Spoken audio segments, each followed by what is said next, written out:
Shalom, damai sejahtera bagi kita semua. Perkenalkan, nama saya Boy Krismanto Limbong dengan NIM 210 200 166 dari Fakultas Hukum Prodi Ilmu Hukum. Pada saat ini saya akan menjelaskan tentang konsep manusia dengan materi bagaimana sih pandangan Alkitab atau pandangan orang lain tentang manusia itu sendiri. Pertama, saya akan menjelaskan menurut Alkitab, yaitu bagaimana manusia itu serupa dan segambar dengan Allah. Pada hari terakhir dari penciptaan, Allah berkata, "Baiklah kita menjadikan manusia menurut gambar dan serupa dengan kita." Dapat dalam Kejadian 1 ayat 26. Dengan demikian, Allah mengakhiri pekerjaannya dengan satu sentuhan pribadi. Allah membentuk manusia dari debu dan tanah dan memberikannya hidup dengan mengembuskan napasnya sendiri. Terdapat dalam Kejadian 2 ayat 7.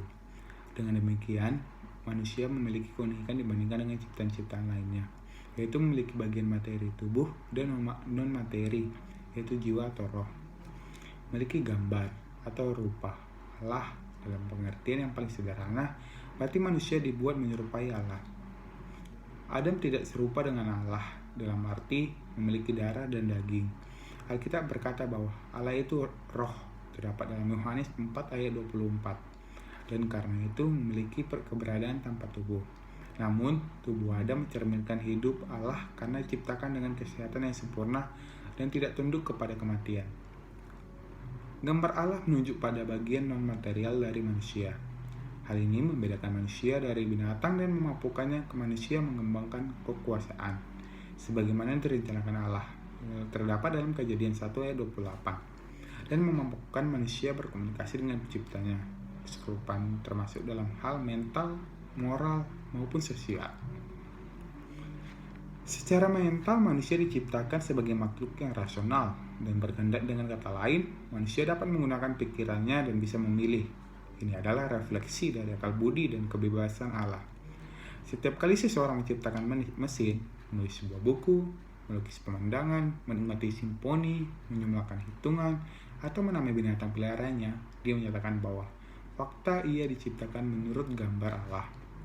Secara moral, manusia diciptakan dalam kebenaran dan kepolosan yang sempurna. Suatu refleksi dari kesucian Allah. Allah melihat semua yang diciptakannya, termasuk manusia, dan mengatakan sangat baik. Terdapat dalam Kejadian 1 ayat 31. Hati nurani kita atau kompas moral itu sisa dari keadaan yang asli itu. Ketika seseorang menaati hukum, berbalik dari kejahatan, memuju kelakuan baik, atau merasa bersalah, orang itu meneguhkan fakta bahwa ia diciptakan menurut gambar Allah. Secara sosial, manusia diciptakan untuk bersekutu. Hal ini mencerminkan ketritunggalan Allah dan kasih-Nya. Di Taman Eden, relasi manusia yang terutama itu dengan Allah. Kejadian 3 ayat 8 menyiratkan persekutuan dengan Allah. Dan Allah menciptakan perempuan pertama karena tidak baik kalau manusia itu sendiri saja. Terdapat dalam Kejadian 2 ayat 18. Setiap kali seseorang menikah, berteman, memeluk anak kecil, mengikuti kebaktian, ia akan menyatakan bahwa ia diciptakan menurut gambar Allah. Karena diciptakan menurut gambar Allah, Adam memiliki kebebasan untuk memilih. Meskipun dia diberikan pribadi yang suci, Adam memilih berdosa dan memberontak melawan penciptanya. Dan berbuat demikian, dia mencemarkan gambar Allah yang ada dalam dirinya dan mewariskan keserupaan yang rusak itu pada semua keturunannya, termasuk kita. Terdapat dalam Roma 5 ayat 12. Saat ini kita masih memiliki gambar Allah, terdapat dalam Yakobus 3 ayat 9, namun harus menanggung bekas-bekas dosa secara mental, moral, sosial, dan fisik yang kita memperlihatkan efek dari dosa. Kabar baiknya ketika Allah menebus seseorang, dia mulai memulihkan gambar Allah yang asli itu, ciptakan manusia baru yang telah diciptakan menurut kehendak Allah di dalam kebenaran dan kekudusan yang sesungguhnya. Terdapat dalam Efesus 4 ayat 24 atau pula Kolose 3 ayat 10. Begitulah penjelasan saya tentang manusia sebagai ciptaan Allah. Yang kedua, saya akan menjelaskan bagaimana manusia sebagai makhluk sosial. Makhluk ciptaan Tuhan yang Maha Esa yang paling sempurna dan paling tinggi derajatnya adalah manusia. Di dunia ini tidak ada satupun manusia yang sama, dan tidak ada pun manusia yang mampu hidup sendiri. Jelas, sehingga dipastikan setiap manusia selalu melekat di dalam dirinya status yang tidak dapat dipisahkan, yaitu makhluk individu dan makhluk sosial.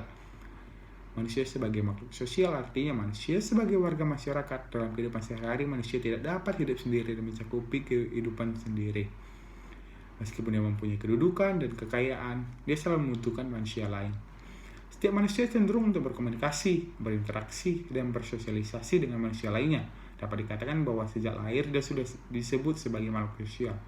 Kesadaran manusia sebagai makhluk sosial akan memberikan rasa tanggung jawab dan mengayomi individu yang jauh lebih lemah daripada wujud sosial yang besar dan kuat.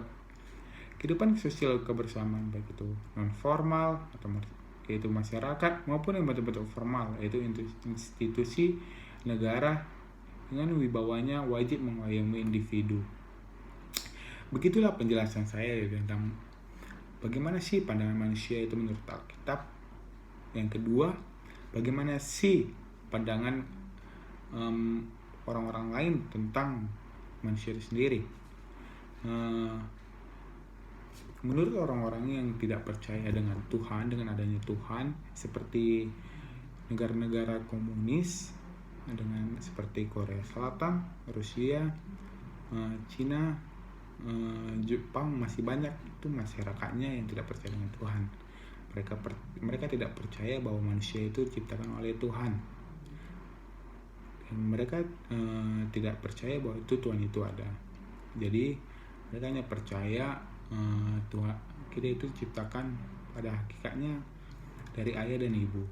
Begitulah penjelasan saya. Terima kasih.